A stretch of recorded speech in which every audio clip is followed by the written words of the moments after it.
বসি। হ্যাঁ বসো।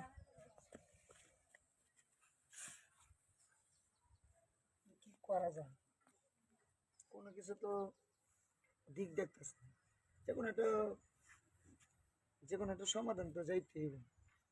ওই যে কালকে ছেলেটার বিষয়ে কথা বললাম না, এটা তো যে কোনো একটা সমাধান করতে হবে। হ্যাঁ, এত ছেলেটা আবার রাস্তাঘাট আবার কি না কি কয়া বয়।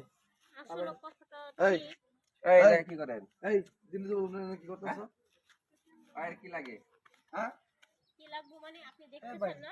আপনারা এনে কি চান? আরে কি স্যার, মানে তুমি দিন তো কি করতেছ? বসে আপনি- কথা বলতেছি। এই আপনারা কথা বলো জায়গা। আপনারা অবশ্যই। ফট করে দুইটা সেটা মাইনে তুমি দিনে দুপুরে ভালো মন্দ একটা না মায়ে জিজ্ঞেস- লইয়া এই এত বেটা, বড় এই, কথা কইবা? কথা আপনি গায়ে হাত দিচ্ছেন কেন? গায়ে দেবো না, এই জায়গা কি? আপনি দিনে আপনার ওই ভাই, আপনি কি লুক লেছেন এনে মারার লাগে? লোক লয় নাই। তাহলে আপনি আপনার বড় ভাই আমাকে হাত হাত থেকে থেকে গেলে। এই পুলিশের খবর দে। কি পুলিশে